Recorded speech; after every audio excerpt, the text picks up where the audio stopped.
I put you on the...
The sky above Velynia stretches wide and blue, clouds lazily drifting past as the sun casts its golden warmth over the glittering waters of the Velynian Gulf.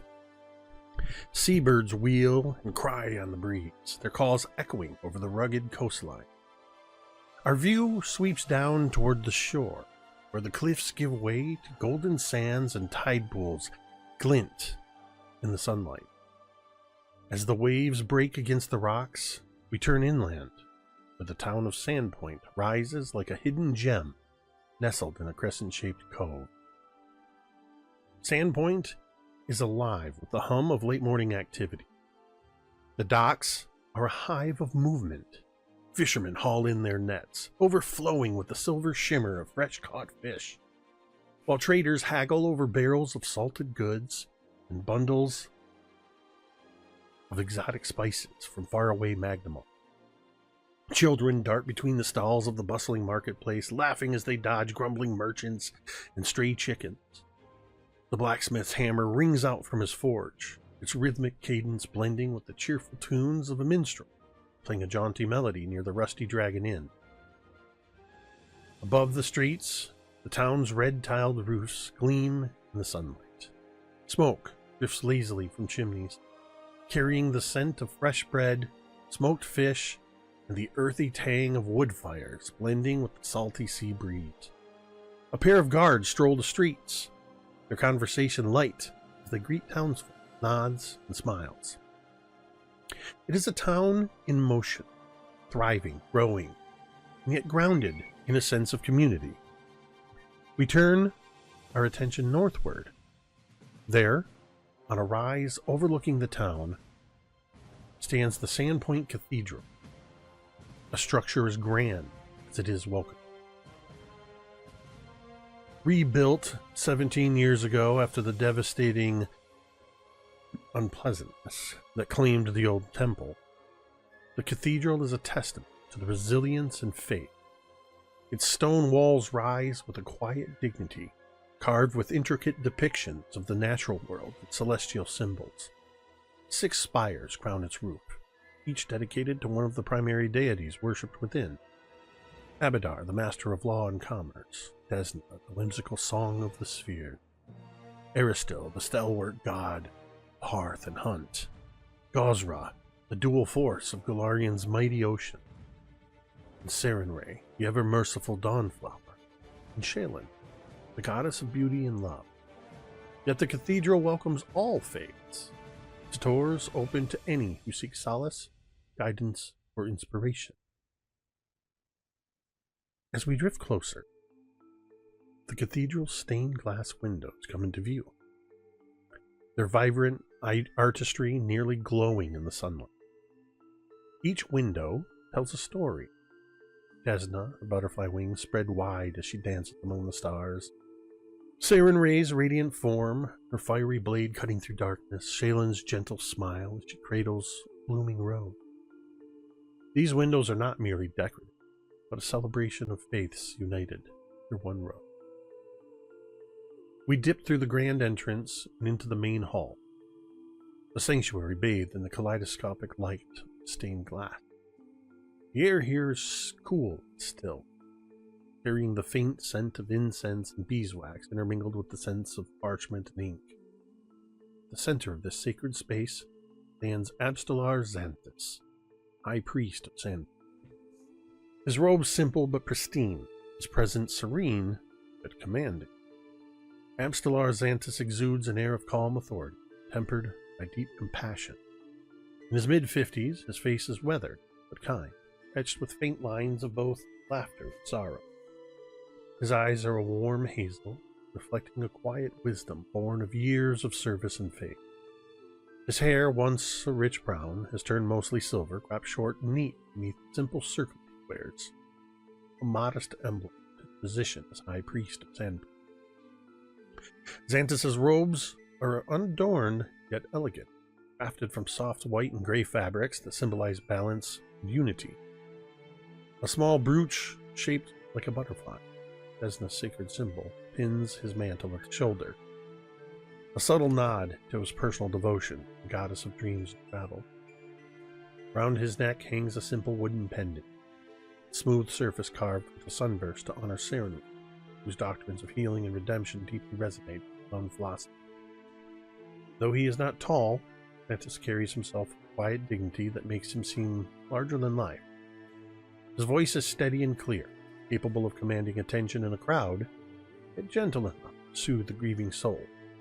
Despite his serene demeanor, there is a weight to him, a subtle burden borne by those who have lived through trials and emerged with their faith intact. He pauses for a long moment, as if offering a silent prayer, for his voice carries softly but clearly through the space. "Lumi!" he calls, his tone warm and inviting. "Lumia, come here, child!" From the edge of the hall, a small figure emerges. "Lumi, please describe yourself as you enter the sanctuary and approach Father Xanthus." She scuttles up. She is carrying this big, massive tome in her arms. You can hear the slam of it close as she's hopping off from one of the desks to approach. She puts a quill behind her ear and looks a bit confused. Not even confused, but just like, "Oh, yeah, what? Yes, Father, what's up?" "Come now." "What is it?" Xanthus says with a soft smile, kneeling to meet your gaze. "There is work to be done, and I'll need your help. The gods guide our hands, but it is through hearts like yours that their will is made manifest." He withdraws a small stack of envelopes from within his robes. Each one is sealed in red wax, bearing the signet of Sandpoint Cathedral. He hands the stack of envelopes to you, Lumi. "I need you to find each of these individuals and present this invitation to them. I hope to see you back here with all of them in time for lunch on the south veranda. Now..." "You got it," she says as she snatches them out of his hands. Oh, "Well, now, my God. run along, Lumi." You hear the slight cracking of his knees as he stands to his feet and kind of motions towards the front of the cathedral, sending you off on your late morning quest.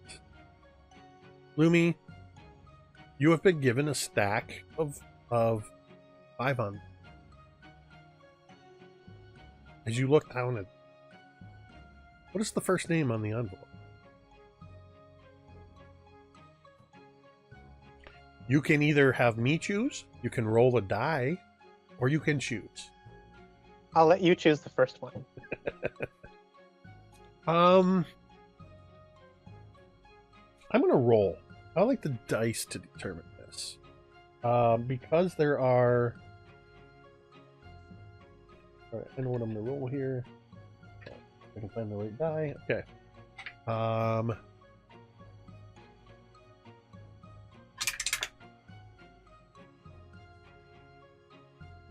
The first name that you see on your envelope says Moa'Kee. You recognize this name. She sees this name on this envelope, and her spirits were so high, and they go, "Oh," seeing this name. The skip in her step kind of vanishes a bit, but then she thinks introspectively for a bit, and she becomes just as determined as ever, seeing this whole stack of envelopes to get through.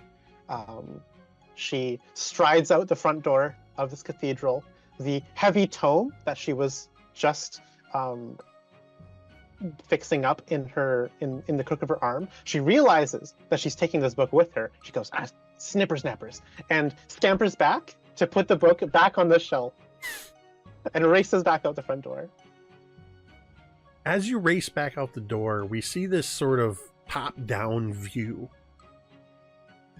of little Lumi running out the front door of the cathedral, and I need you all to bear with me a moment as I place. Did I do that right? I don't know if I did that right. For the record, the vibes are all already immaculate. So I am going to attempt a couple of things here. We are also using Owlbear Rodeo for the first time as a DM. I'm using Not a sponsor, but you could be. Yeah, not a sponsor, but Owlbear rules, by the way. I use it for all my games. I just messed up. Big time. Maybe we won't use it. We all have it in front of us. Tell us what number. Hold on. I think I can fix this. I think I can fix this real quick. While Jake tries to fix it real quick, check us out on teespring.com. At teespring.com, we've got all kinds of great shirts, all kinds of stuff like the one I'm wearing, the one Tamiko's wearing, and so many other great things. You can get our stuff on coffee mugs and stickers mostly, and t-shirts and hoodies and tank tops and so much more. Teespring.com. Just click the link in the description for this video. It was not planned, but thank you, Cari. You're so welcome. I did not mean to click what I clicked, trying to reduce the thing, and I don't know how to get back to where I'm going from here. It's not a big deal. I was hoping to show you the map of Sandpoint. Looks like I left there. Let me try something real quick. This is a good point to tell the audience something I forgot to tell you at the beginning. This is not my first time running Pathfinder 2e, but my first time running an official module, and I'm still relatively new to the rules, so please also bear with us as we try to deal with that. Vi, do you have any ideas? I don't know how to get back in because I wasn't signed in. So I see just the screen in front of me right now. I'm assuming that's the screen that you see. Yep. I would suggest trying to sign in, and if I wasn't signed in, and if I sign in, it'll log me in as a GM. Okay. Which I don't. What happens if you click the play free button corner? Because it might be using your browser's cache. Continue with Google. I know that I'm using my Google account for this. Okay, let me think a minute here. If I take this, and it looks like you just booted yourself right up to the front page. I think that's what I did, and I'm gonna try. What you can also just do is just open up the Owlbear link that you have in the Discord. I was just gonna suggest that. That might get you in as a player, though. But that's what I wanted to do. Try that. That is in. No matter how much I did to prep and be ready for this, I still managed to get something wrong. I think the fates. This is the first fun fact. This is the first of the 7 dooms. Tech issues. Technical difficulties. The goblins The are next here one already. is the next doom is student loans. Oh, I thought the second doom was scheduling conflicts. Very breaking the fourth wall. Yeah. The third doom is just a door. All right, let me The fourth doom try. is, are you sure? Okay, I did it. I did it. I had to, Yay! You I'm proud of you, did Jake. it. Good job. I had Good to job, Jake. set it to One refresh the browser. Incredible. Okay, now to not screw this up, I'm just gonna leave that It's view there. awesome. So now, what I'm gonna try doing here is we're gonna interact, and we're gonna let our audience have a little bit better view of sound. And then what I'm going to try to do here is I'm going to attempt to place Lumi now. There I am. So Lumi, can you move yourself just to there? I absolutely And then can. the next thing I'm going to do is I'm going to place Moa'Kee on. As 19. so, Moa'Kee, you're in the center of the cathedral. You should see yourself. Mhm. So as Lumi heads out and we see this top view, and we go to sort of the view we have of Sandpoint now, go ahead and place yourself where you are. Do you know, if anybody knows on the map, where you would be? I believe I would be at the Rusty Dragon at number 37, having So- a drink.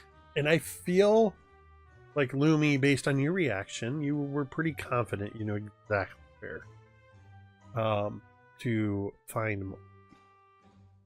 Well, I should first ask, what time of day is it? It's late morning. He's still having a drink. So, Jay, because you and Would I it had a have mattered what he said? conversation the other day, I'm going to take a liberty. Okay, Jay? Yes, please. Based on our conversation, I feel you are going to be very okay with this. So, Jay, Yes. you are actually going to have the honor of rolling the first check of our game. Ooh. And I'm going to have Honored. you make a Honored. reflex test. A reflex check. Reflex, huh? All right. Let's see. Reflex. Where's my that's a good bonus, but unfortunately I'm still very tired and it's only a 13. Okay. Mhm. So, Lumi, as we see you from this high angle view, you kind of run through the streets and you're having to dodge around some of these kids and a lot of folk that, well, quite frankly, other than the children, pretty much everybody in town is bigger than to some degree. There's the occasional halfling or dwarf that isn't so towering over you, but so you're having to do a lot of dodging around, but this is familiar for you. And I imagine there's a few people that greet you along your way, wave to you. As you come around the corner, you approach the Rusty Dragon, one of the most famous inns in the region. And as you are making your approach, passing by the docks, up Market Street, you see the Rusty Dragon. And as you reach the front of the inn, there's a tremendous crash of glass. And a figure, a human, comes flying out the window, tumbling in the dirt and literally skidding to a stop at your feet. Unfortunately, Moa'Kee, you spilled your mug of ale. That was your reflex save. I wanted to see if you could hold that to save that drink. Unfortunately, you didn't. Yep. But Moa'Kee, you have just been hurled out the window of the Rusty Dragon Inn. I would like you to describe for us your character. Who do we see, and who does Lumi see as you've been thrown out this. You've been defenestrated, I believe is the word. That is a great. That's an SAT word. Nice. Good for you, bud. Nice. So Moa'Kee is a 6-foot human, tan skin with white, pulled back hair, dirty. There's a little bit of blue tint on his tips, pulled back in a bun, kind of a long kind of tail. He is wearing probably some leather armor. He's wearing his leather armor and a tunic over his bandolier that you can kind of see over that. He's an adventurer. He's definitely has athletic and muscular. And as he's coming to it, he's definitely has the 5 o'clock shadow. His eyes are just the black under his eyes of a long night. You're pretty sure he's been drinking all night and hasn't left the bar. It's not breakfast. He's just been there all night. As he kind of comes down and he kind of looks back and sees Lumi, he's just like, "Oi! Oi, Lumi! Oh, Lumi stands over you, over your head. She's got like her hands on her hips. She looks down at you, so you just see this imposing figure of Lumi that is towering over you. Your little day is a little blurry. You can see that though she still has that quill from the church, the cathedral, still tucked behind her ear. She forgot to put that back. And she says, well. Of all places to find you. Not my fault. I'm not paying for the window. I've already talked. Yeah. She playfully drops the envelope with your name on it onto your face. She kind of looks down at it for a moment or two, and he's just kind of like,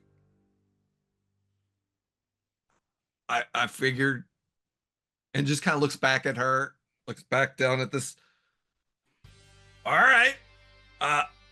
One moment, please. Takes the envelope. As he stands up, sticks it back into his pocket, kind of cracks his knuckles a little bit. Is the mug on the ground? It is. He kind of picks up the mug. As you bend over to pick up the mug, you see a set of very large leather boots step right next to them. And as you pick the mug up and you rise up, you are staring into the face of the man who threw you out the window.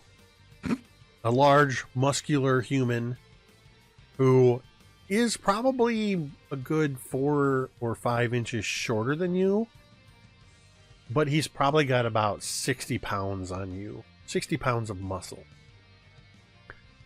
He's We're not done. a bounce or anything. Is Nope, he? Or? just another patron. Okay. We're done. When I say we're done, I asked you a question. Head or gut? Oh God. And he just kind of puts his finger up. He's like, "You spilled the beer. That's a mortal sin according to the gods." You spilled your ale, and that's the least of your worries. Head or gut? One second. Lumi? I don't have time for this. You turn around to see Lumi. You see that she's already a few paces away. She's sitting on a barrel of on the other side of the alleyway. She's kicking her feet, just watching. And he just says, "Lumi, you might want to look away." As Moa'Kee's hand grabs this guy's hat. Does he have a hat on? Well, as you turn to say look away, and you look back at him to grab his hat, what is your armor class? Well, I was going to smack him with my mug. Well, while you turn to say look away to Lumi, he's throwing a punch. 20. Yeah, you turn to swing the mug around, and you catch a fist in the face. Ooh. You're going to take... All right. You're going to take just 4 points Hey, no problem. of bludgeoning damage. First blood. As he hits you right in the jaw. He reaches over and grabs your shoulder, stopping you from tumbling or falling back. He places this hand firmly on his shoulder. He looks you slightly upward in your face, nose to nose almost. Next round is on me. Oh my god, I love it. I love it so much. I believe that's 3 for me and 2 for you. Oh my god. 2.5.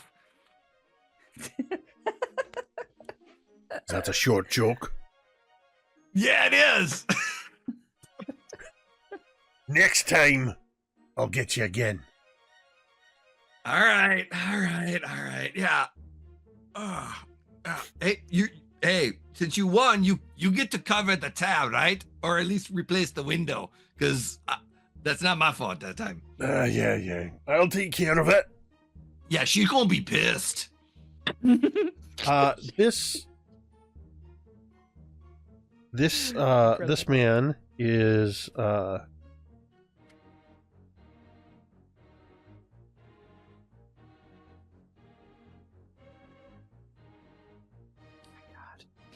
Gorthic. Character name generator. Gorthic.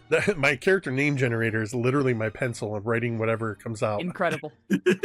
His name is Love it. Gorthic McTarnish. That's incredible. Because I realized I He's a forgot to human? name him. So his name now is Gorthic McTarnish, and apparently you guys have a little bit of a history. Moa'Kee.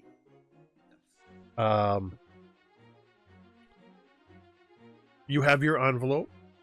Do you open it to look at it? No, not yet. Okay. Are you heading back in with Gorthic? As I'm heading back in, I stop at the door. I turn back over to Lumi. When?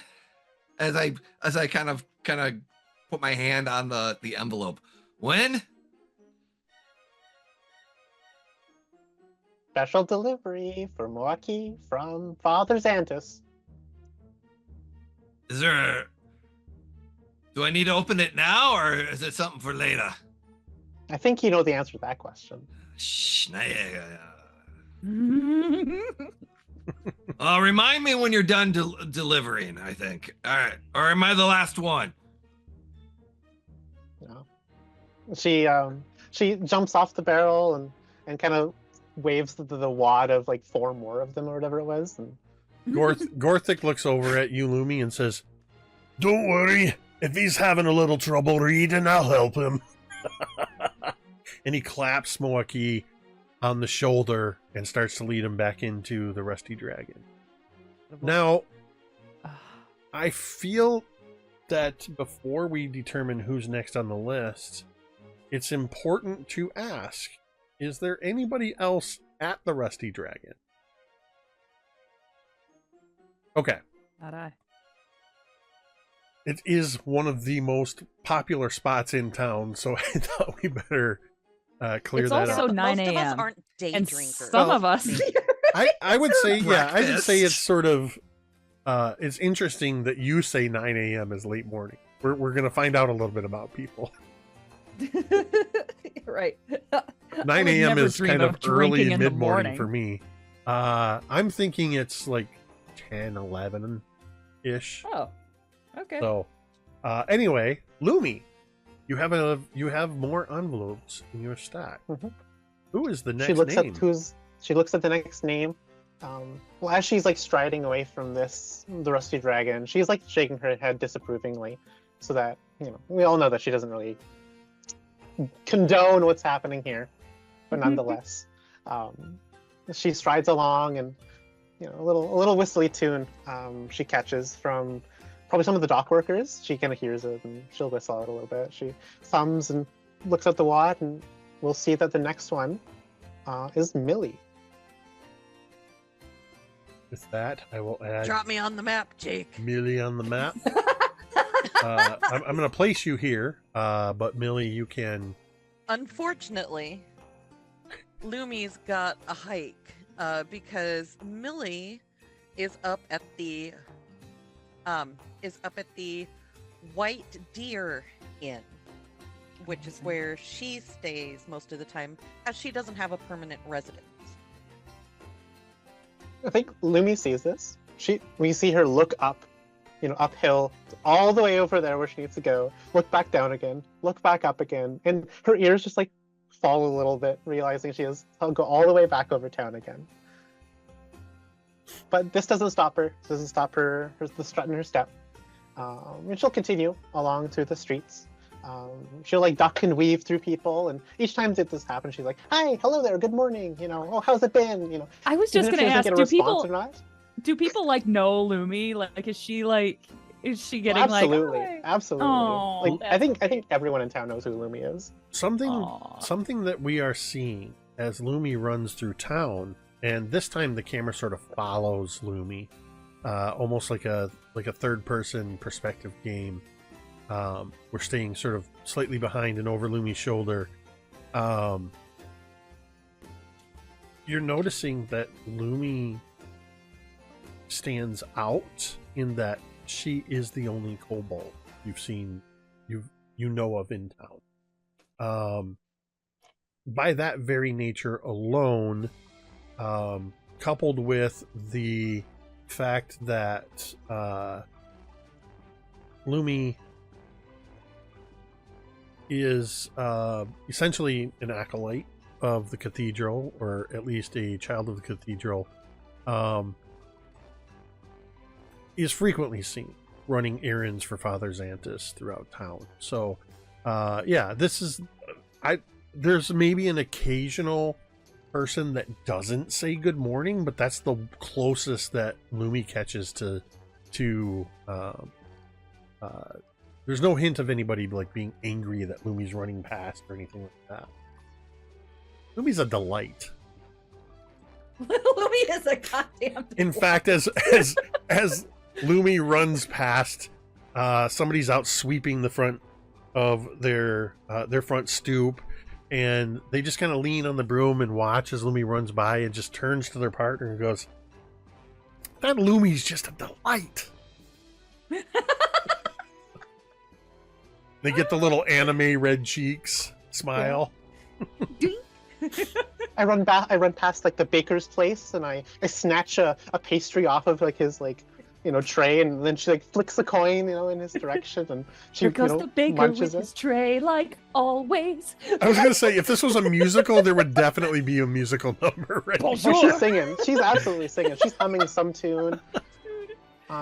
She's not even she's taking like the back ways through town too. She's not at all scared of any of the alleyways that can give her a bit of shortcuts. She'll like hop fences, do a little parkour, and cool. to skip around town like this. Oh my god. Yeah, Yep. You run past the cathedral and you head up to the White Deer. The White Deer is a newer tavern that this real quick. The White Tavern is a newer, or White Deer is a newer tavern. Go to my notes here. It is run by primarily run by Kaeryn Viscali, who is a male human.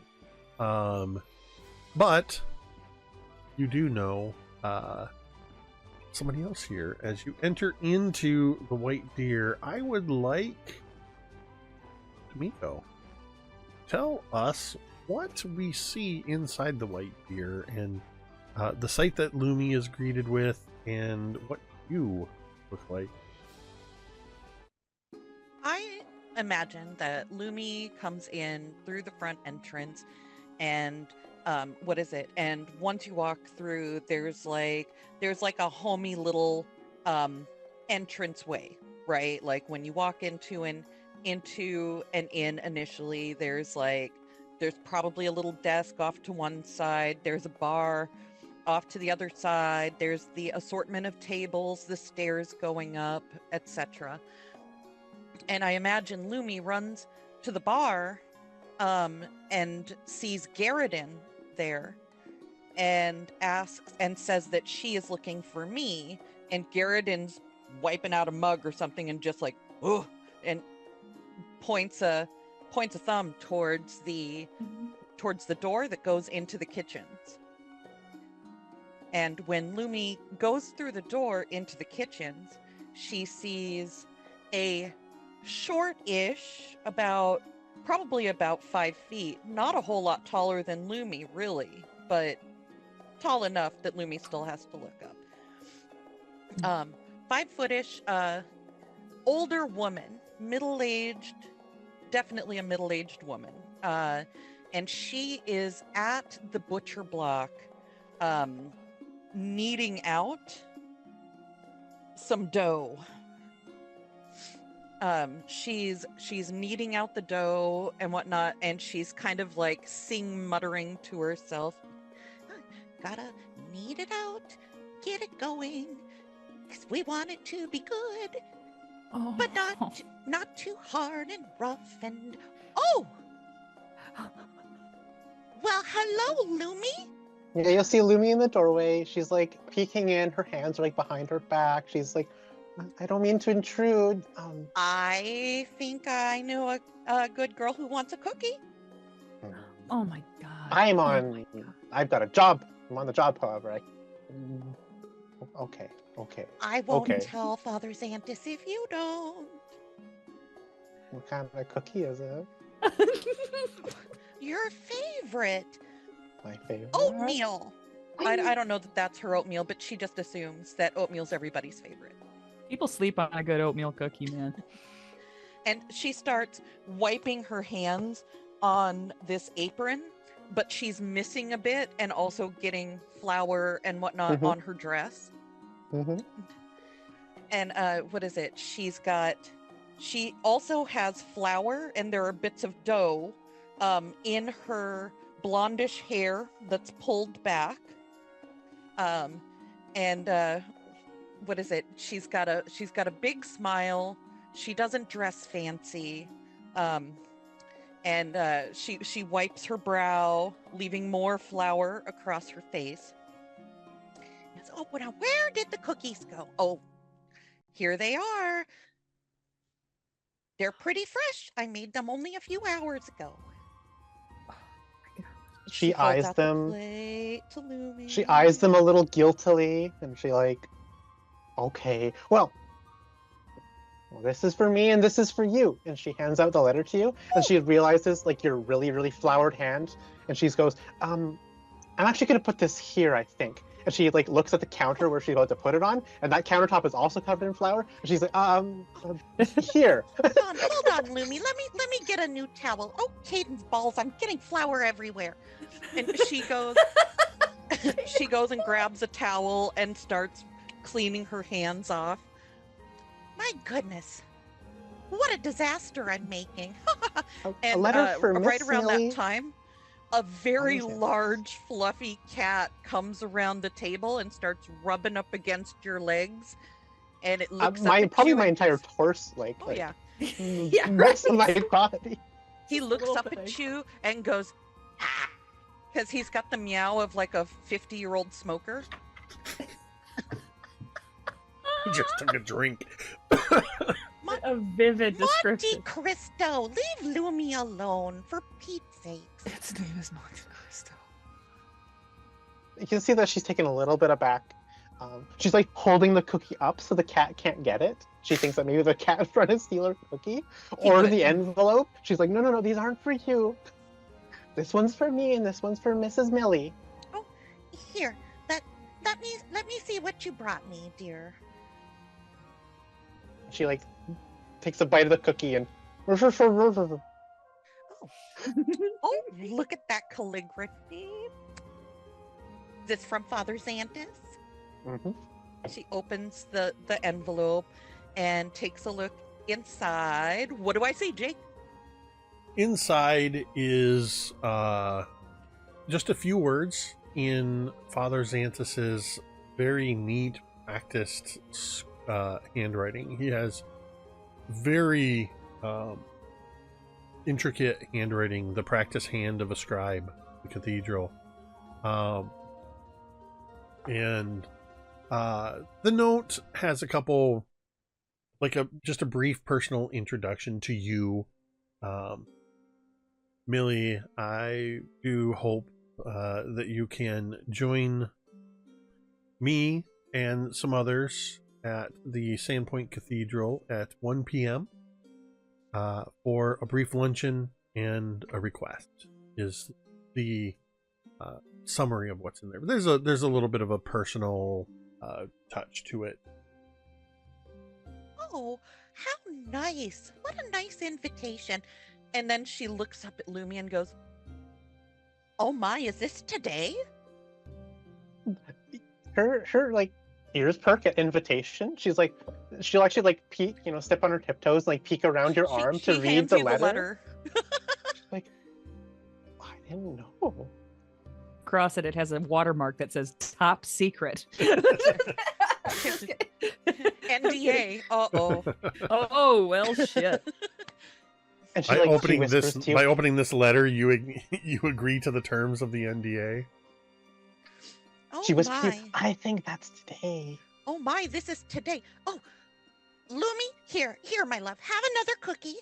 I will probably see you later today, but you have to go now. I need to clean up. Oh my goodness, I look a fright.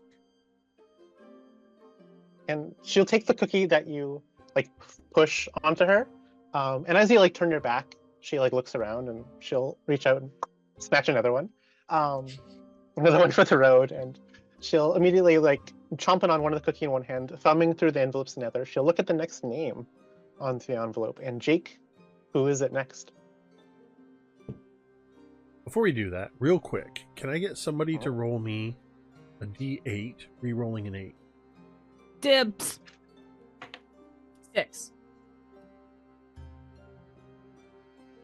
Today is Star Day, Star Day. which is Saturday, basically. And somebody roll me a D12. Not it. I take that back. Somebody roll me a D6. Dibsing right now. I got No. a 3.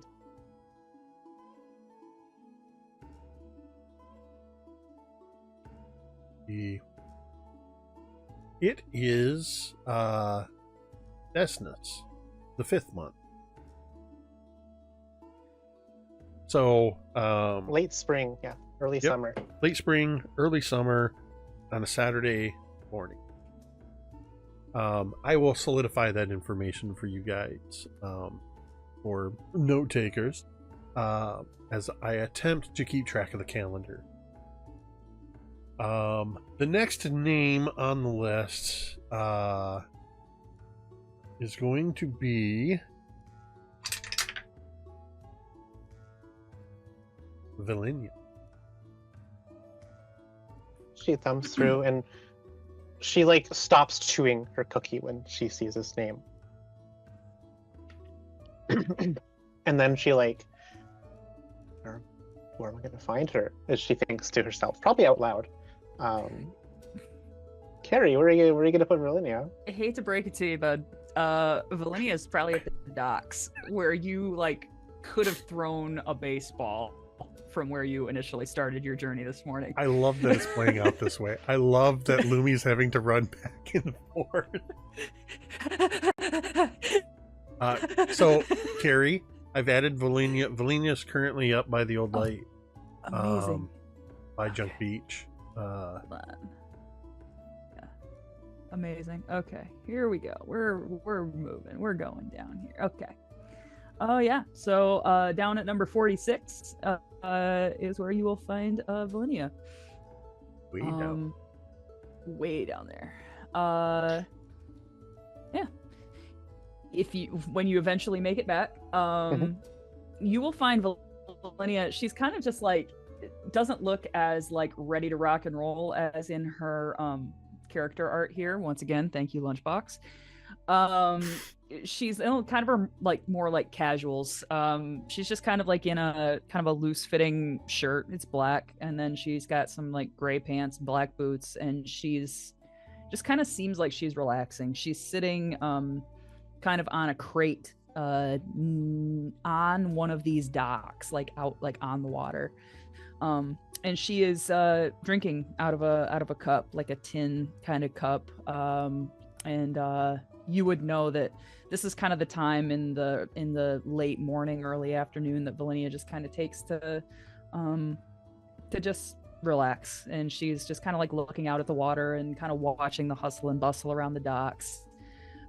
She's probably 5'10". She's tall-ish and skinny, kind of tan-skinned, has the telltale, not very long, but pointed ears of an Euveren. That's a half-elf to you and me. And yeah, she just kind of seems like lost in her thoughts, just looking out at the water and kind of zoned out. So would you say would you say you were sitting in the morning sun? I would certainly say that. Sitting on the dock of a bay. Sitting on the dock of the bay. A very short shadow falls over you, and you hear a very light voice. Can I sit here? And I think Velynia doesn't even like turn around, and she just kind of like, you see her kind of like sit up, like she's taking a deep breath. And she goes, "You are always welcome to sit beside me, Lumi." And she like pats the crate next to her. And she just kind of keeps like she doesn't really like look at you. She's just sort of looking out at the water. She sits trying to be a little bit proper, and she like thumbs down, fidgeting, and she pulls out this letter, and she'll hand it to you. Like kind of not handing it to you, but kind of like holding it where you can kind of see it in your periphery vision. Special delivery from Father Xantus. Are you running messages for Father Xantus now? Today I am. Oh, also, she like, you hear a crack. Do you want half a cookie? I think Velynia would kind of like look, and she sees the cookie. She kind of smiles and she's like, "I already ate, dear. Thank you, though." It's oatmeal. Fresh. As tempting as that is, I think I'm all set. But thank you. You can see her ears droop. She's kind of bummed, actually.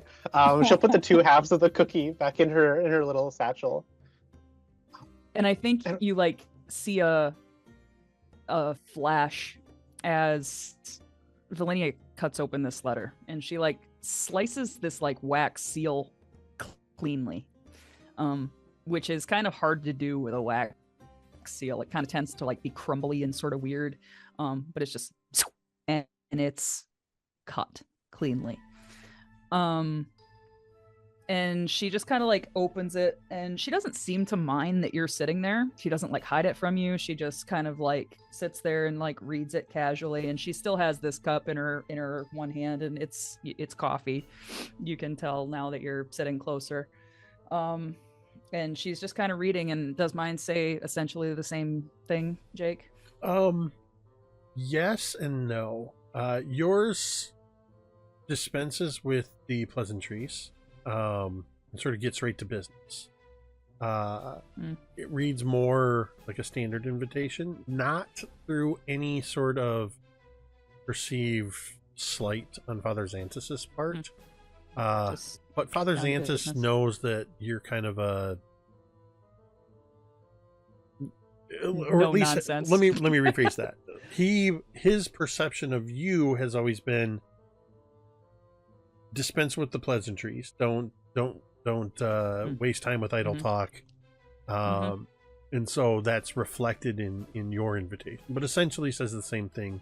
I'd like you to join him and some others for a luncheon on the south veranda at the Sandpoint Cathedral at 1 p.m. Interesting. As you're And- looking over, already has like gotten off of the box. She's like, like at like I guess I'll be going then. More letters to deliver. And I think Velynia would kind of like look over. Is there like a clock tower of any kind nearby? Like, what time is it now? Ish. Is there a clock tower in Sand? He's shaking his Just head. kidding. No, Velynia but looks at the I'm shadows thinking, that a dock hold on. post is making on a dock. Hold on. I'm thinking if our Sandpoint has a clock tower. You know what? Because this is an MTD game. You know what this is? Cari, you're going to roll a D100. Incredible. Can't. Well, we're going to say Let's do it. there's a 25% chance that there's a clock tower. Got a 77. Did not set this stream up for on-screen rolling. 77. I have rolled a 90. So there's no clock tower here in the Sandpoint. There's been talks of building one, but of course that takes money, and the decision makers in town, of course, are arguing over who's going to contribute that money. I like to think somewhere there's a version of the Save the Clock Tower Bureaucracy. that's Fund the Clock Tower. There's probably a group of people that occasionally collect money. Maybe in the White Deer and the Rusty Dragon, there's a basket on the counter that just has a sketch of a proposed clock tower in Amazing. place for donations. So I think Velynia just kind of like looks at the sun and judges how close we are to one. And as Lumi is kind of walking away, she would sort of like look over her shoulder and be like, "Thank you, Lumi. Am I the last one, or are you still on the hunt for the others?" She wheels around Because and Velynia kind of taps assumes that nervously. Go ahead, sorry. She kind of taps in her hand the remaining letters. She's like, "Oh, I got more to do. I hope to see you at the luncheon, though." Oh, I'll be there. And Velynia like kind of puts this kind of in the back of her pants or wherever, just kind of vanishes. Velynia would probably know where Natalin is, because she kind of just keeps tabs on where everybody hangs out, and she would point you in the right direction. Well, Natalin, we'll drop your token, also apparently up by Junk Beach. Where are you, Natalin? You are muted. Always. I'll get it together one day. I am behind the House of the Blue Stones. Out on the cliff face, basically, looking out into the water. Lumi takes back to the streets. She thumps like the letters nervously, seeing the name Natalin on the front of it.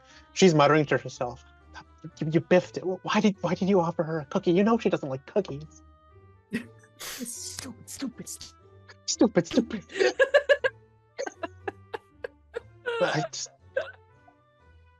And then I don't know, Natalin, the house is stumped. And then she'll mumble and try her best to pick herself back up, and stride her way up the hill to where Natalin can be found.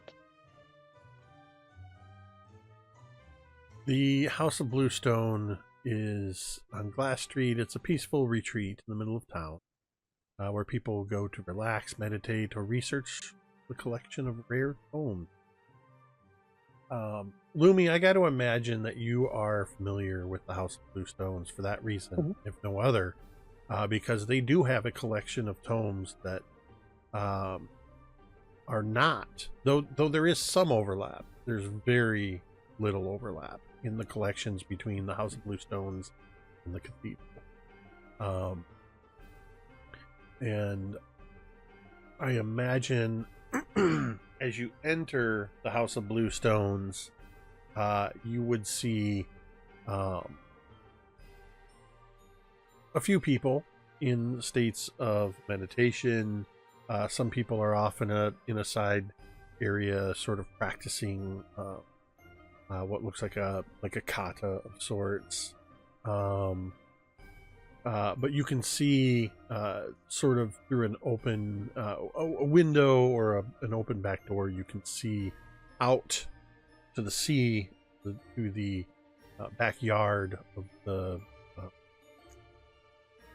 the place. You can see the figure of Natalin out there. So we sort of see this side view of as everybody's sort of reading or practicing martial arts, or somebody sweeping the floor, sort of a microcosm of what we saw in the streets of Sandpoint take place. But then as you just sort of, oh, excuse me, kind of running through. She's like tiptoeing, like almost like exaggeratively tiptoeing, making sure not to make any too much noise, and, for the meditators and the readers in this place. It's like she'll whisper, like, "Oh, sorry," and she like bumps into people and stuff. And she'll approach Natalin and say, like, try to witness if Natalin's like busy doing something or as otherwise able to be interrupted. Yeah. So as you approach, you just see the back of this woman. She's not as tall as Velynia, but almost. She's 5'8". She's got this long dark hair that's pulled back and in multitudes of braids, all of which are have strips of cloth interwoven in them, white, aquamarine, seafoam green, that kind of thing. She's dressed in these flowing, like airy flowing clothes that allows her to perform the kata that she's doing right now while she's gazing out at the ocean, the water. So it feels like she doesn't know that you're approaching her, but as you do, without any movement, like stoppage of movement, you just hear, "Yes, Lumi?" And like a little like grin will appear on Lumi's face, as in like, oh, dang it, I've been foiled again, kind of vibe. As she no longer tiptoes and she'll just stride up and, "This is for you, special delivery from Father Xantus," and poke a letter poke an envelope in your direction. And at that, Natalin does turn to face you. She stops the movement. As she holds out her hand to grab the letter from you, she does give you like a bow, a half shoulder and bow. she like returns it as well after a little stuttering. This is? It's for you, from Father Xantus. I presume that's an invitation to a luncheon this afternoon, but I'm getting ahead of myself. You probably should open. And that Natalin would open up the letter. Again, a little bit of a personal introduction and invitation to luncheon at 1 p.m. South Veranda of Sandpoint.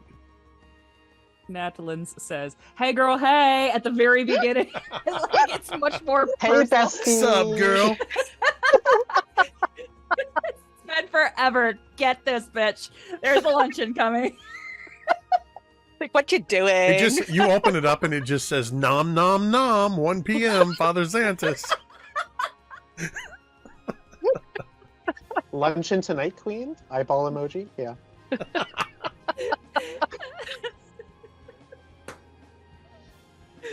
love it. That's incredible.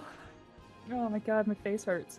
Oh, Natalin doesn't say much after reading that, but does fold it back and puts it back into the envelope.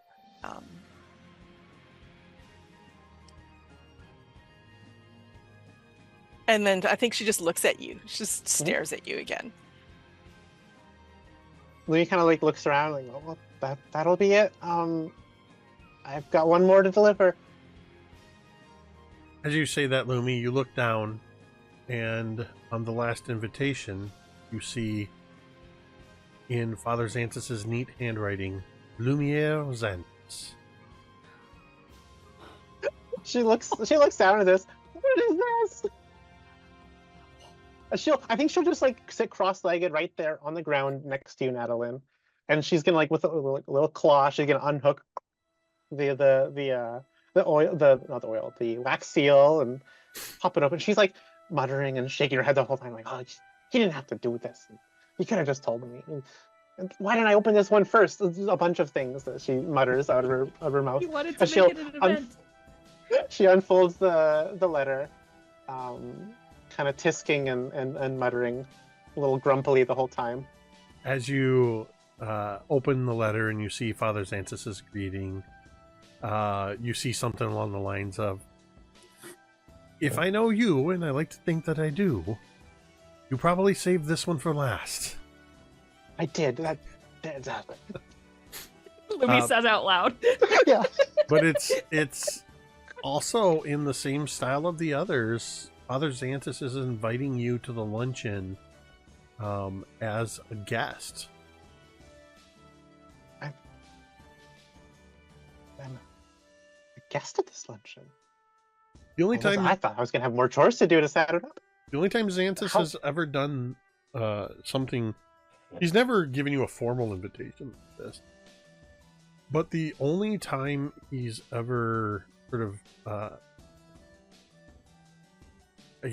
treated you like this, seems a little harsh, but is when you've gone on quests with some of this same group of people. You sense that you're going to be asked to do something beyond your normal day-to-day chore. I think that Natalin, if you were keen enough on perception, you would notice that like these gears are turning in her head, and she's putting those two dots together. She's like, I was like the idea of like, oh, I was just running chores to like, oh wait, there's a quest happening, and she raises her eyebrows. She's like a little bit more like jazzed about this. She's like, oh. Just kind of giggling at this little letter. I'll see you soon then, and she says, and she like bounds up, springing herself to her 2 feet and makes a dash back to the cathedral. With all of the running around you've done, going back and forth through Sandpoint, taking just about the longest route you could possibly take to gather all these guests, it is getting closer to the time of the invitation. You've got enough time to head back to the cathedral and get cleaned up for lunch, and that is a perfect time for us to take our first break. Amazing.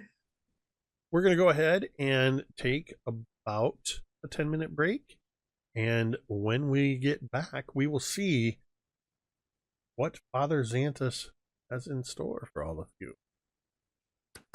We'll see you all on the other side. And we're back. We join the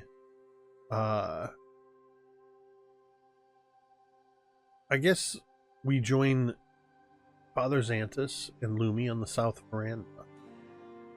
It is a balcony that overlooks the courtyard in the center of the Sandpoint Cathedral. In this courtyard, there are 9 standing stones that are arranged around the interior, and you're up on a balcony that sort of overlooks that central courtyard. The late spring air is comfortably warm, not being too warm. A light breeze that sort of filters down into this interior space, but the sun is high enough that there's some sunlight coming directly down into the courtyard. I am going to, for the next little bit, I'm going to turn this over to all of you, as Father Xanthus has presented a a fine luncheon of primarily cold cuts, if you will, of ham and beef, and there's some rashers of bacon, a few salads. There's probably, if you think the table is the board, then it's probably one of the largest charcuterie boards you've ever seen. Oh my there's God. also some bottles of wine. There is water, and there is there's also some mild beers as well served. But Father Xantus sits not at the head of the table, but off sort of in the middle of one of the sides. And we join on this fine star day afternoon, all of you engaged in a casual luncheon. Father Xantus has insisted upon your arrival that you must eat and drink to your fill before we discuss business. So please take some time to reacquaint yourself with one another. Now.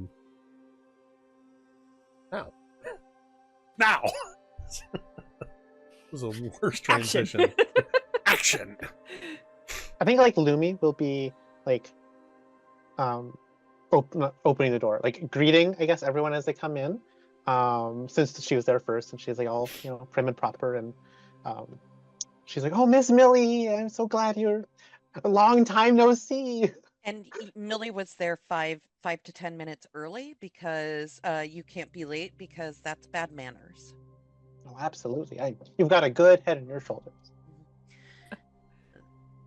So Millie comes in. She's like, "Oh, look at that spread, Father Xantus. You always go all out. I brought some French bread loaf. Did you bring those muffins too? I You did know, the not, muffins? Lumi. Those are for the service at the White Deer. But I did have this French loaf. It's not the same one I was making when you came. It's from earlier this morning, and I also brought some fresh churned butter."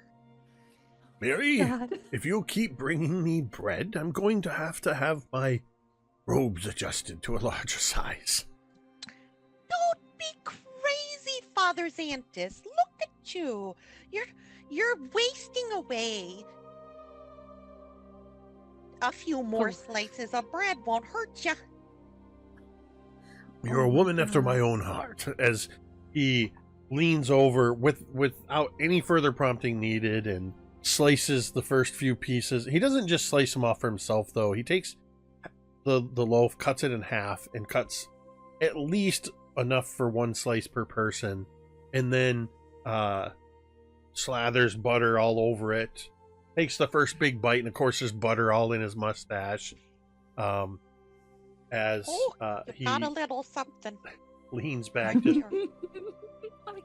I feel like Father Xantus takes the piece of bread and goes, "Oh," wipes it, and then oh my God, amazing. "Oh, I know it's a little early, but I'm gonna have a little bit of a nip of this vino."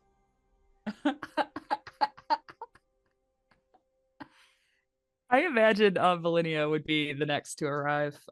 She also kind of wants to be early and kind of get a lay of the land, and she arrives, and she smiles, Lumi, at you kind of politely. She's wearing the exact same clothes as she was last time you saw her.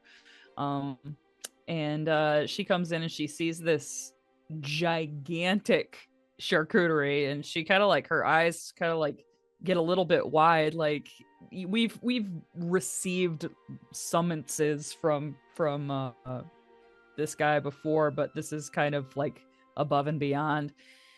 And I think she kind of like greets Millie as well, and kind of politely, not like super touchy-feely.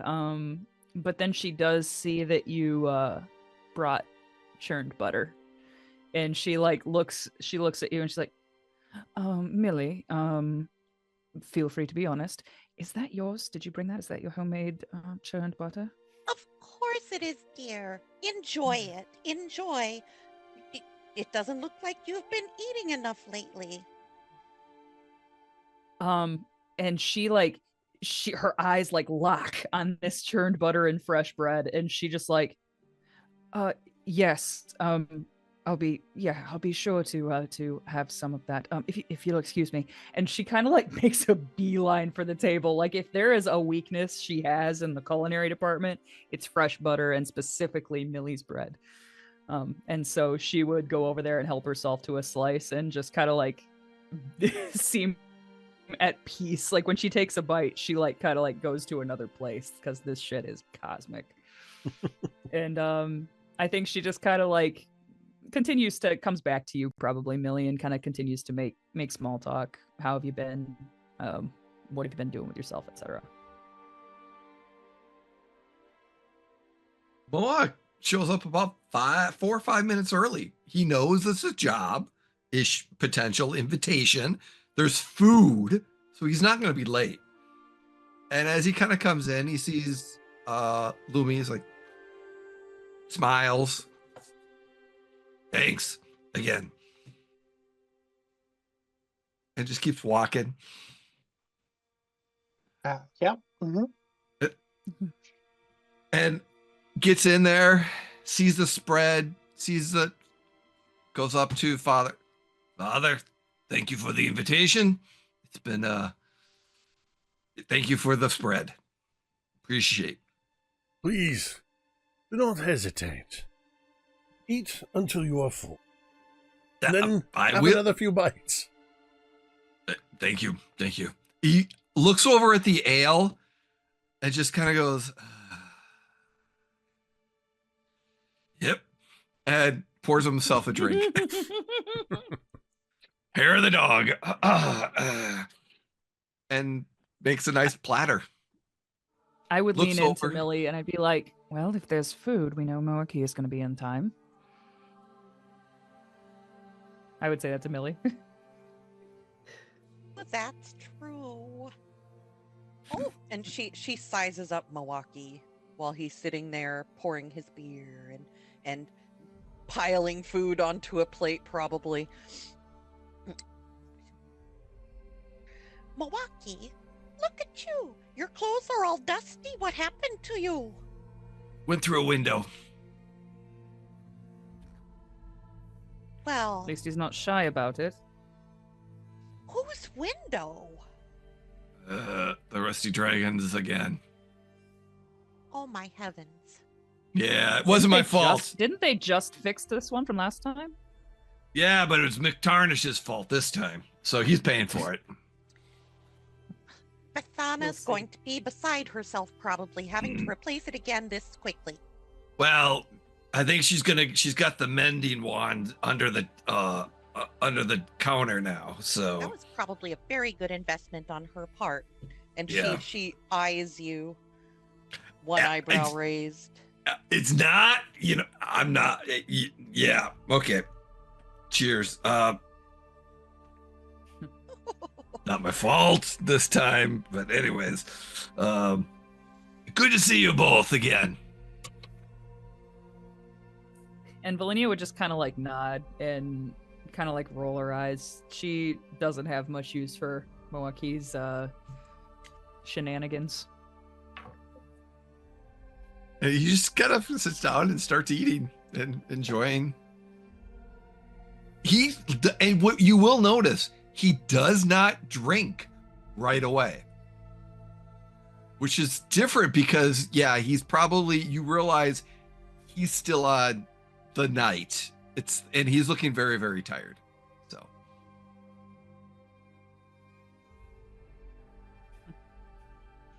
Yeah, I think Lumi is like. Oh, no, go ahead. Lumi's like barely picking at her food. She's kind of realized that she's kind of already stuffed. She's a small creature and she's already like half filled already with like a few pastries, some of the cookies from Millie earlier. She's like picking every now and then.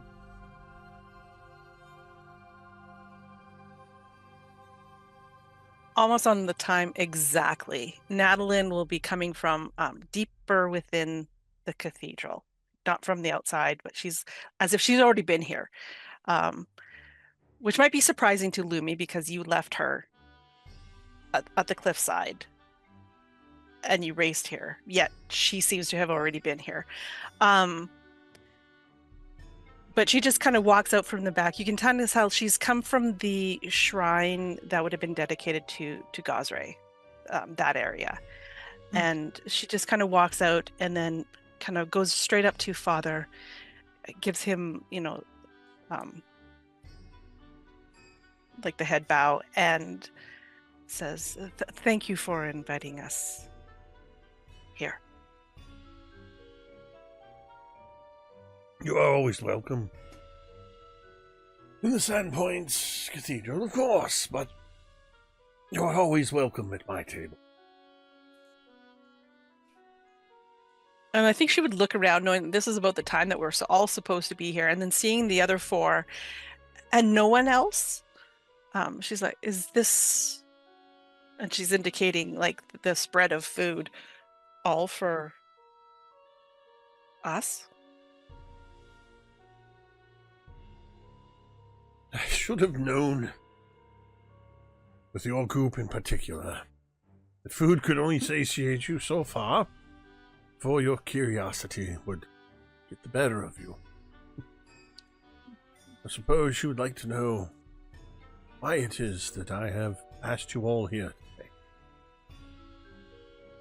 Yes. Before he launches into his pitch, Velynia would lean to Millie and be like, did you bring any of your Tupperwares? Like your things that could save some leftovers? Because we could like pack some of that up. Oh, the portable crockery. Of course I did, dear. Terrific. Good to know. That's Xanthus stands, he scooches his chair out and he kind of smooths his robes and he sort of clears his throat. In a way not too dissimilar to the way that you would expect, or some of you have seen when he's preparing for one of his messages on Sunday.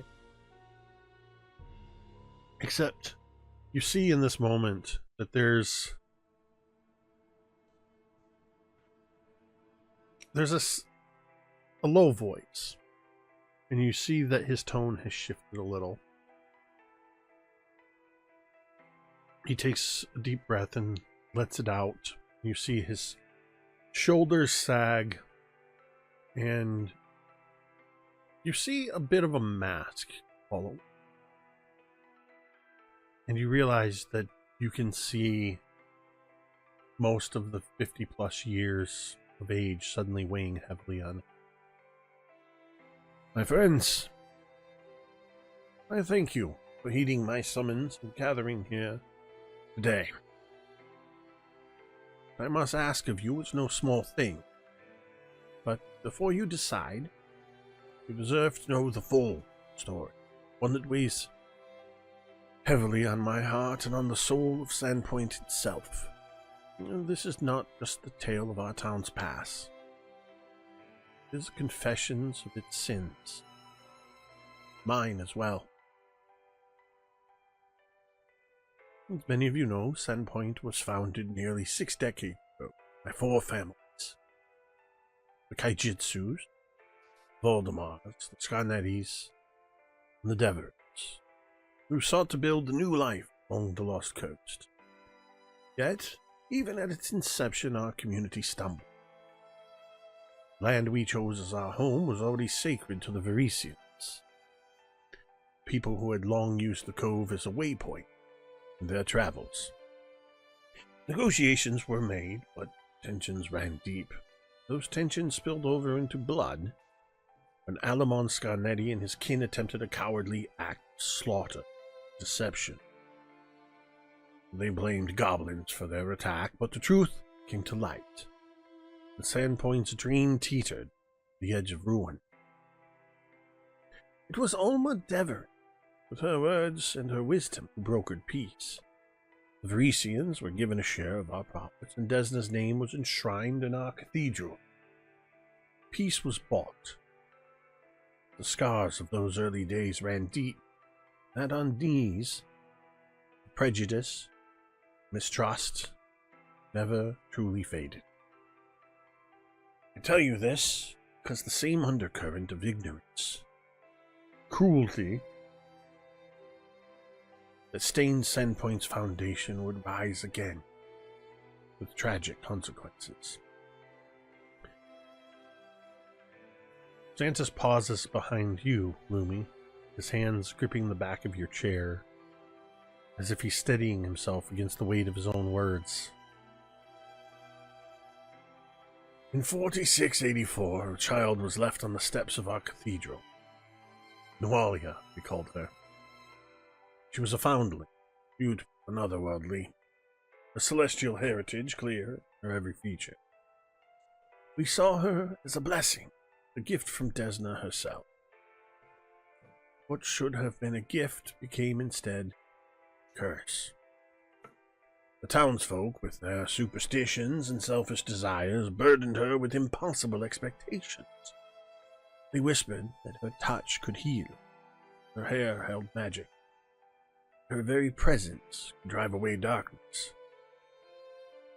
She was a child, but to them she was something to use, something to worship, or fear. Even I,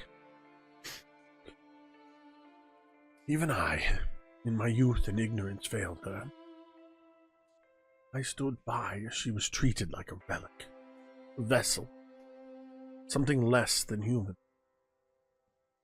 Her father, Dakian Tobin, our high priest, was no better.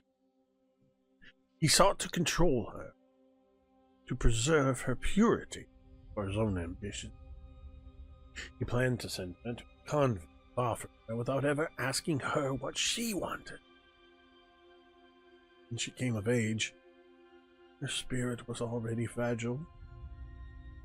A man called Dalek offered her love that she so desperately craved, only to shatter her heart and abandon her when he learned that she carried his child.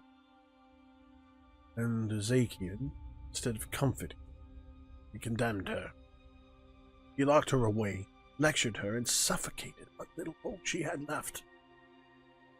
By the time the fire consumed the cathedral, Walia we knew was gone. She had turned to Lamashtu, the mother of monsters, seeking not salvation, but transformation. For grief, anger, despair, these were the tools Lamashtu used to claim her soul. Walia started that life. He ended her father's life. First did not end there. He sought revenge on the town that had broken her, gathering goblins and mercenaries to burn Sandpoint to the ground. The plans were thwarted, thanks to heroes, adventurers much like yourself. The tragedy of her story remains. He raises his eyes up to meet yours and see his gaze is filled with pain. And that brings us to today. The past 17 years, I've done much thinking on poor Nawalia. She didn't deserve the fate that she got. Certainly not justifying her action. I wish it never came to that sort of situation in the first place.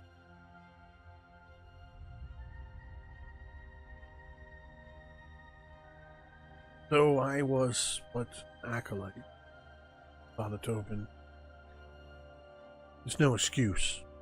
All of those who worship Desna should know better and treat the children of the world more kindly.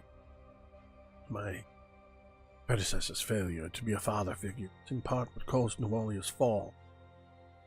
The people of the people of Sandpoint were no help how they treated her.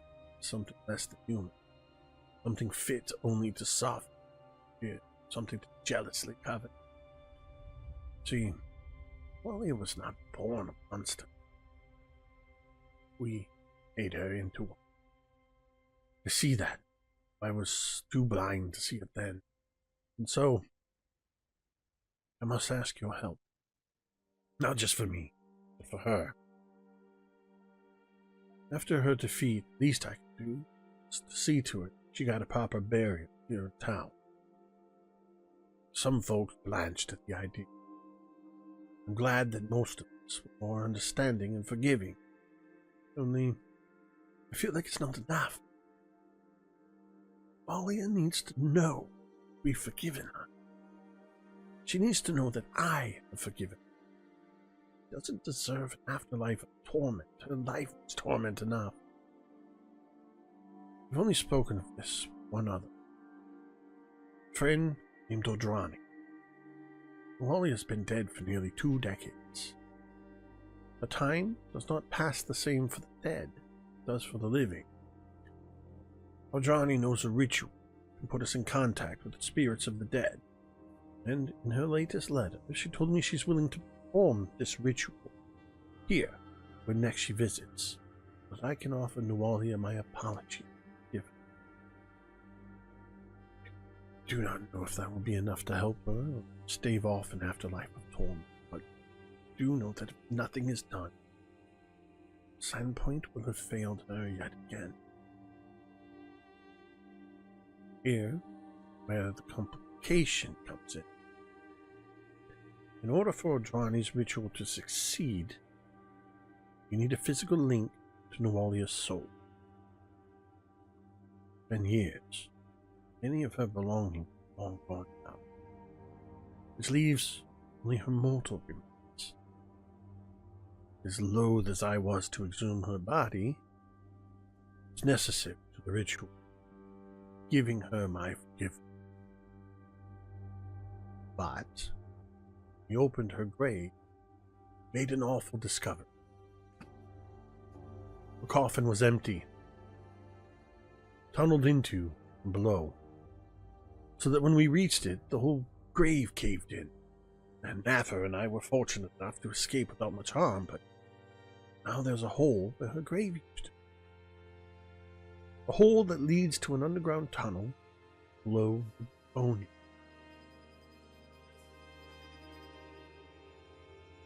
I believe Walia's spirit lingered, bound by the pain and hatred that consumed her in life. But without her remains, can't perform this ritual, cannot perform the rites of forgiving.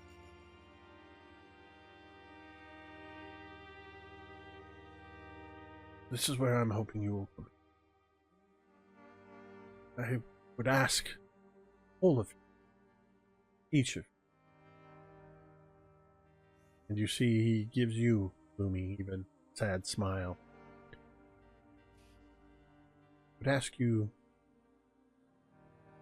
to enter the tunnels to Nualia's grave and see if you can recover her remains.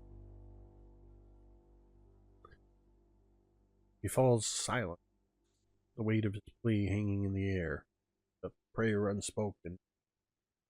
He waits to see all. Lumi stands from her chair. She wipes away a tear with the back of her knuckle, and she says, "Of course, Father. Of course I will."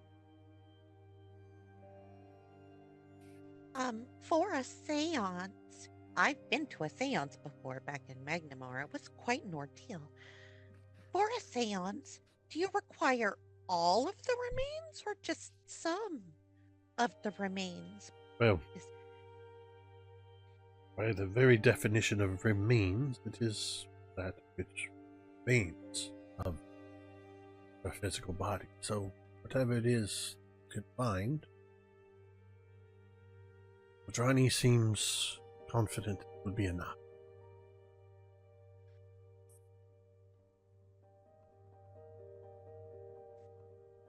Father, I feel there is something you are not telling us. As You have asked the 5 of us to do this, to recover the remains of a long dead person. However, this does not seem like a task that would take 5 of us to do.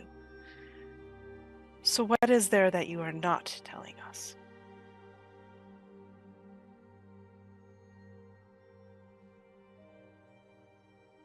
The subsidence, the claw marks on the underside of the coffin, missing body, tunnel it opens into. It all suggests ghouls. Must have burrowed up below to rob her grave. I will help. Father, if I may, what about her grave would draw ghouls to it? Is it just this otherworldly nature of who she was, or why? Is my question, I suppose. Ghouls been a problem in the region decades, though so much in recent years. Suppose I grew a bit complacent, but at the same time they know how to hide and avoid leaving traces by not tunneling in areas of the grave. Frequent use and by backfilling those that they defile, ghouls can go unnoticed for ages. And I waited a few more weeks, no doubt they would have backfilled Nwalia's grave as well, leaving me with a mysterious empty coffin, nowhere obvious to go from. That says to me that's recent. The remains might still be recovered. I don't believe it was through a nefarious reason or intention. I believe it was just another grave for them to tunnel into, empty of its content. Beyond that, well, perhaps these are answers you can. And I think Velynia kind of like sits back and like takes a deep breath, and she looks around and she's like, well, me and my companions have been together long enough. And I kind of like make special like eye contact with Lumi, and I would say, where they go, I go. And I kinda ghouls are nod. so much bigger than rats. Moa'Kee, you had a question on your lips. I do. And when did you how long has the missing body been? How many, is it days or weeks since you discovered her missing? It was yesterday. Okay. Then the trail probably will be still won't be too cold. Not that, not to be insensitive of the situation. Is there any additional compensation? I roll my eyes and look at Millie. I would roll my eyes and look at Millie, and I would say he's about to be insensitive to the situation. Any compensation or how should you put it, equipment that you might be able to assist us with taking care of these ghouls? Lumi And shoots you Natalin daggers at asking puts- this question. Yeah, and Natalin turns to Velynia and goes, yep, and there it is. There it is. Manners!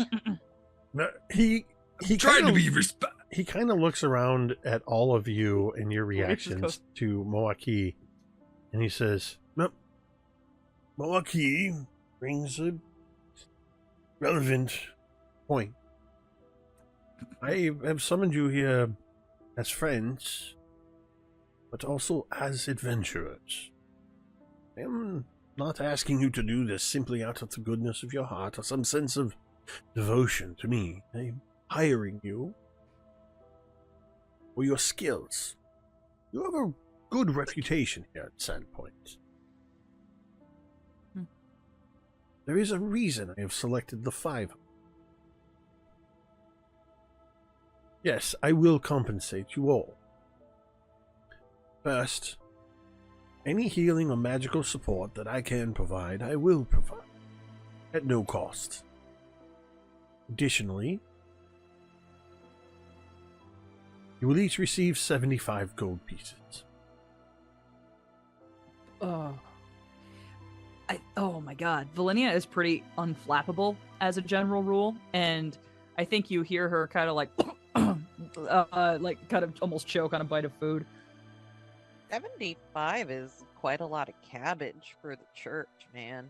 Like, each. They don't get taxed. It's not like really that much for them, but like He kind of, he just kind of hearing you mumble amongst yourselves. He just says, "Don't worry, the funds are coming from the church's upkeep and repair budget. We have more than enough gold in those coffers,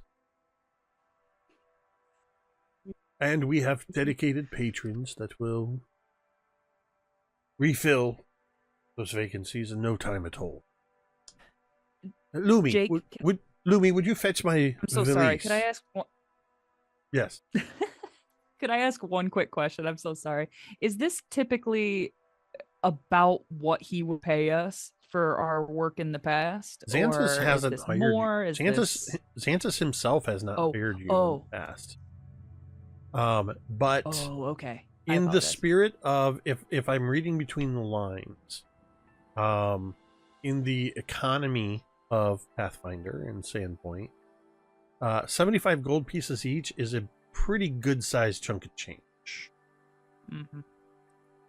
To put it in, I was just discussing this with, and as Vi just said in our side chat, in D&D economy, this would be like 750 gold.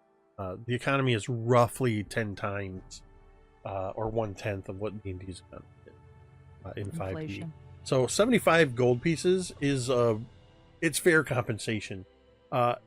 Lumi, Father Xanthus asked you if you would mind fetching his valise for him. Oh, of course. And she like pushes away from the table. It's just off in the antechamber. It's not far away. She hops down off her chair that's very much too tall for her, and she scoots around and grabs it and scuffles it back and hands it to him. It's a good sized leather bag. It's sort of in the vein of a large doctor's bag. And you can hear glass bottles clinking around inside there. And as you set it on the table, and as this is happening, does anybody else have any other questions for Father Xanthus about the job or anything? I have a question for the DM. Okay. So Father Xanthus laid all of that lore on us and whatnot. Is all of the stuff about look at my note, Nualia? Is all of this stuff about Nualia, like her being the person responsible for setting the fire and the goblin raids and whatnot, is that all common knowledge now? So yes. Thank you for asking that question, because this will help all of you and the audience. Sandpoint has a tragic story, something called the Late Unpleasant, 17 years before, and alluded to. Nualia was an adopted child of the previous priest of the cathedral. He summarized those events. Because of her mistreatment, she turned to an evil god and attempted to burn the entirety of Sandpoint to the ground, but she was stopped. In that process, 17 years ago, the cathedral was destroyed, burned to the ground. Ezekiel Tobin was killed. Xanthus has mentioned that he was an acolyte at the time and took over as the high priest. The temple was rebuilt. These stories, though the more intimate details that you were told, some of that may be new information. Specifically, I think the information about the nature of her pregnancy and Dalek abandoning her, etc. That would be new information. But overall, Nualia's attempt to burn Sandpoint and defeat at the hands of adventurers, all very well known. Though, for the most part, people don't talk about it. Sandpoint has kind of gotten to that point in time where they would rather put it behind, instead of never forget. It's more of a we'd rather not remember. And maybe that plays a little bit into why Xantus has been thinking about it. Any other questions? Millie kind of leans over to Velynia and is like, I remember those big fires. I came here afterwards for a brief amount of time. Oh, I can't believe that Nualia did all of that because she was pregnant, that poor lamb.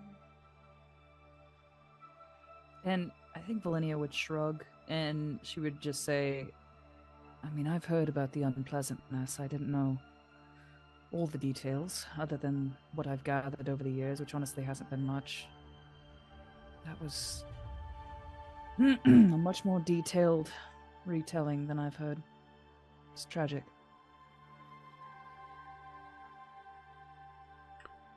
And that's about all she would have to say on the subject. Well, I don't intend to send you off empty-handed. As he takes the valise from Lumi, he sets it heavily on the table, and you can all hear the clinking of glass bottles. He undoes the clasp, and he reaches inside. He begins setting bottles out on the table. First, he sets out 4 lesser healing potions. Next, 4 lesser anti-plagues. 2 salves of anti-paralysis. And 6 vials of holy water. They've put that in the side chat. Oh my god, thanks, Jake. Um, And as he's setting these out, Velynia kind of looks suspiciously. And she looks at the father and she says, Father, this is quite the purse that you're already giving us, and quite the purse that you've promised us. I know ghouls are dangerous, but are they this dangerous? Is there anything else that you aren't telling us? I am long past a time when I myself fell to a dungeon. A hard enough time getting down on my knees. Pray, as it is. But I remember a time, believe it or not, when I faced a ghoul or two. I would not send you empty-handed, and I would not send you into certain danger without offering you as much protection as I can provide. As I said, give these to you. Whatever you do not use are yours to keep. In addition, any spell casting that I am able to provide, I will do so gladly at no cost. I do not want you risking your own lives beyond what... Well, don't be foolish. And he actually takes it in turn to look at each one of you when he says this. If you find yourself getting in over your head, don't press on. Turn around and come back here. Rest. Heal. Don't make any rash decision.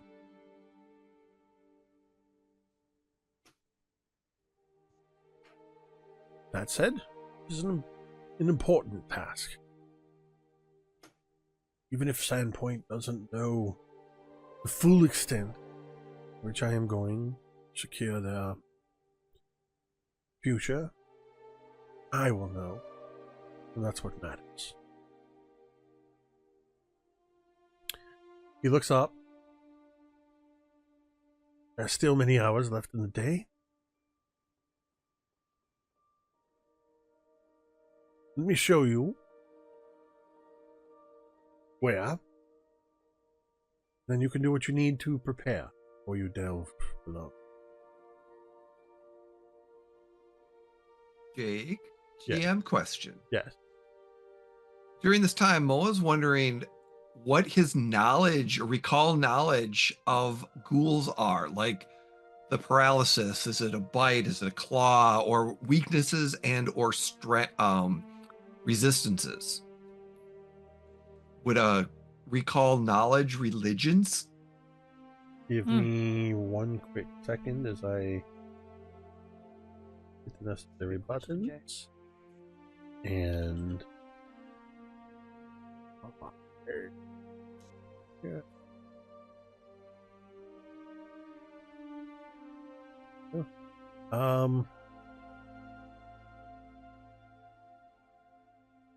So that is going to be a on the right. I'm assuming you are correct in what you're requesting, but I would like to double check my sources. By all means. So, yes, as the creature trait is undead, a recall knowledge religion will work. You may roll that. Okay. All right, let's see if this. Go ahead. That'll be 16. All right.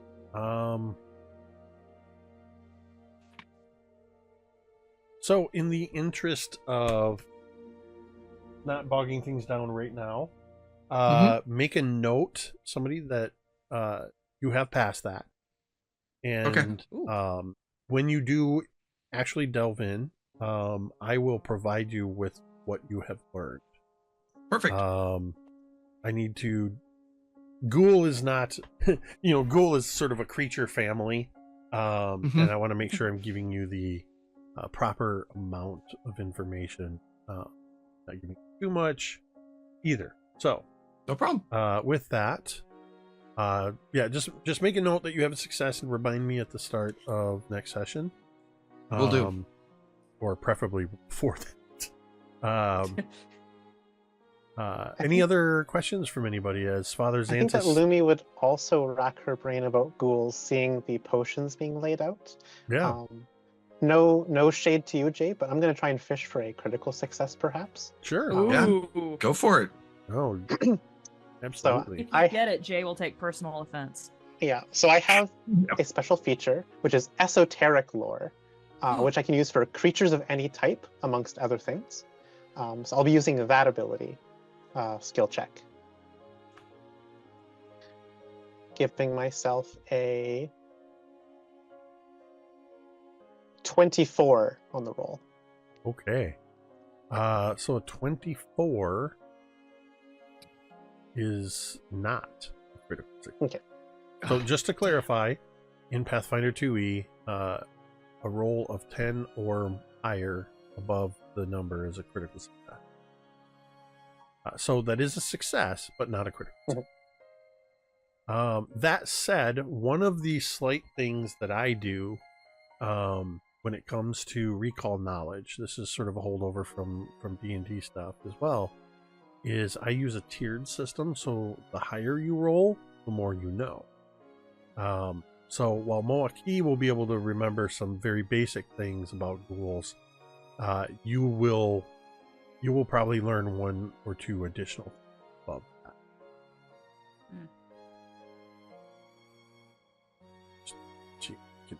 Okay, any other questions?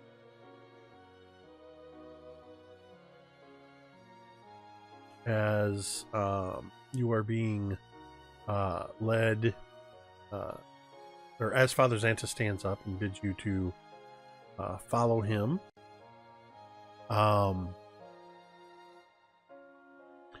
he leads you through the cathedral.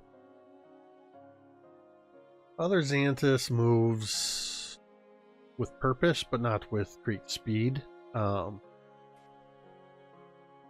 He takes his time as he leads you all deliberately through from the south veranda. He leads you in a way that you pass through the sanctuaries to each of the 6 primary deities. And you hear him muttering prayers to each of these deities on your behalf. As you pass through in the bright light of the high sun, as we see you all walking through this area, we see the bright light of the high sun passing through the stained glass windows, causing these soft colors to dance across all of your features in stark juxtaposition to the dark task you are about to undertake. He leads you out through a side entrance into the boneyard behind the cathedral. Nualia was buried near the western end of the boneyard, not far from the cathedral itself, in a spot set apart from the bulk of the other graves out of respect for the many townsfolk who balked at the idea of burying who they considered to be a supernatural criminal too close to quote-unquote respectable graves. He's had Naffer rig a frame and tarp over the open grave to prevent visitors from stumbling into it. Oh, good. Don't want a lawsuit. Right.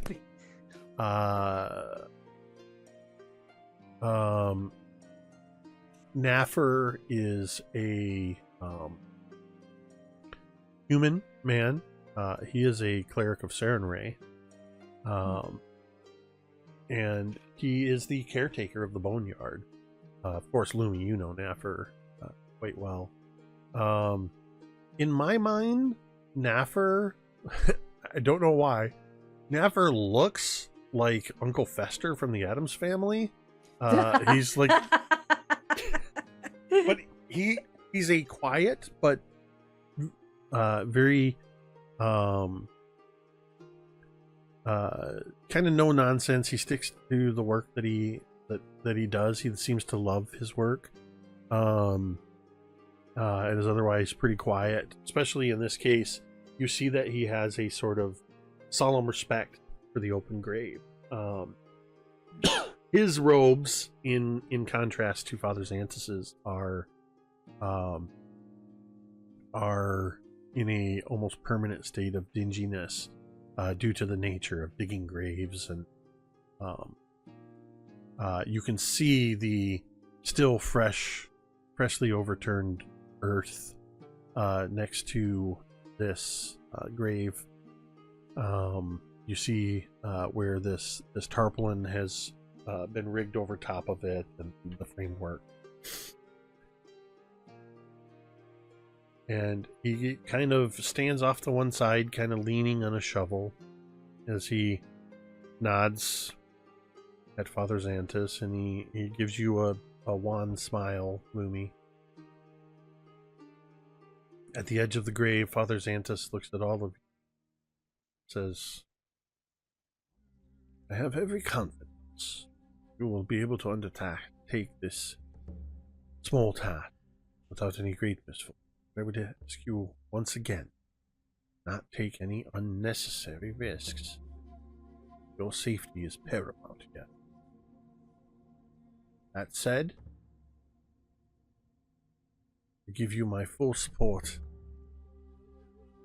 my full trust."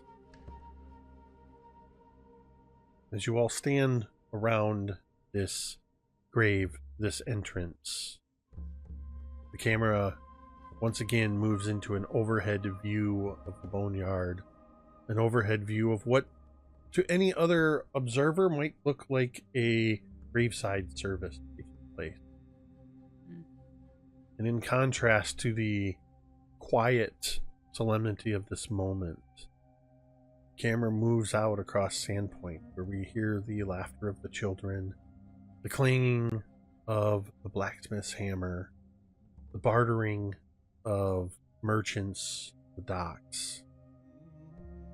That is where we are going to end our first session of many. So good. In 7 Doom %. Amazing. Nice. Awesome. You guys! Awesome. I'm so Thank you so excited. much, Jake. You guys, we're going on an adventure! We're going on an adventure! Thank you all for humoring my very long expositions. I but love again, your very long expositions. the nature of first sessions, but I love that we're starting not with the typical, though some of you did start with the typical we meet in a tavern. Overall, we meet in a town and we've met before. This kind of thing. I am so excited to see how you guys play your characters, how your characters interact with one another when the shit hits the fan, so to speak. So Love it when the shit hits the fan. I'm looking forward to leaning into this campaign. Is going to be wonderful for highlighting the different modes of play. Given that you have a home base, we will be doing a lot of downtime activity. Those will probably be a little zoomed out, a little logistical, but there will be times where we will role play. We'll figure out how much time is going to pass in between whenever you guys come back to town based on who wants to do what. But again, I don't want us to ever sort of hand wave and go, hey, I don't want to take up too much time. I'm just going to go try to buy some potion. You guys are going to have opportunities to take on jobs in between if you need to earn some, or you need to earn favor people.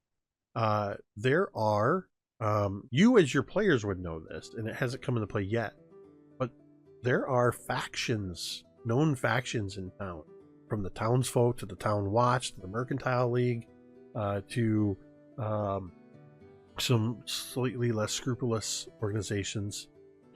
You have already a starting reputation with these organizations, and I'm tracking for pretty much all of the NPCs what their attitude is towards you. So you can lose favor with people. You can gain favor. Oh my god. It's like a Telltale game. And yeah, it's gonna like the town guard didn't like that. I will be looking at what people's attitude towards you is when you interact with them. And there are things you can do, and the way you interact with people will raise or lower. You will be earning reputation points with everybody you interact with. Awesome. Well, most people, not every single, like, oh, I've earned reputation with these ghouls, but yeah, you'll have opportunities for pissing people off or making people really happy, and that's going to affect how people interact with you. So, and while the adventure itself says to focus on the party's reputation, I'm going to be keeping an eye on your individual. Lumi starts at 100 with everybody. Right. That's just Thank goodness. Everyone loves me. She's a goddamn delight. I'll go offline. I'll put some notes together for you guys, so it makes a little more sense. But I can tell you that the rough range is from +50 to -50. And just to give you a little bit of a heads up, with the Sandpoint Cathedral, you guys are in good favor. You're at a 12. The Scarnity Consortium, you're at a -29. Everybody else, you're pretty flat even with, maybe a little bit higher low by a couple numbers, but your reputation is something that you will know. You can simply ask, but you'll know. Individual attitudes, you'll have to sort of figure that out on how they Cool. For now, we will assume that between this session and next session, you all are going to your respective homes, gathering what gear you need, and we will begin in the tunnels below the boneyard Jake, next week. Did our starting reputation come from our freaking questionnaires? I'm not going to tell you where your starting reputation team. I'm just going to say you have a shouldn't have start. called number. Titus. I shouldn't have called Titus a twat. I'm going to say Oh, I man. may have noticed there were certain. He did not pull that negative 29 out of his ass. That is a very specific number, Right? and I feel like it's Yep. your fault. As I've never even met the guy. I just Listen, said if it was I my heard he's a bit of questionnaire, a we'd all twat. be at plus 50 for everyone. Yes, So, we would. so It's Moa's fault. Amazing. So I want to I think that's going to be a common refrain. It's always It's Moa's Moa's fault. fault. That's the t-shirt for this campaign. Whatever it was Moa's fault. Moa's fault. So, I want to thank everybody who tuned in to join us live. Thank you, of course, for the active chat and for the new followers. And there were some subs gifted out and subs and resubs, and that's why you guys are currently sitting at 10 domain dice, going into your nailed first dungeon Nice. delve.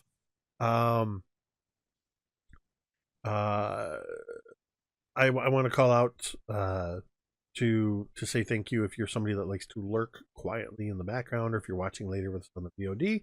Know that we appreciate you as well, and hope that you are enjoying the show here. But I also want to say a huge, extra big thank you to all of my amazing friends around this virtual table. Once again, I'm excited to have this particular group assembled. A whole new dynamic. You've all created incredible characters. I look forward to the many adventures we will have. With that, I want to say a huge thank you to Vi, Kaeryn, Miko, Cari, Jay. Without whom, this would just be me talking to myself for a while. With that, we're going to end this stream the same way we end every stream. Say it with me if you want. It's Moa's fault. Poor butter.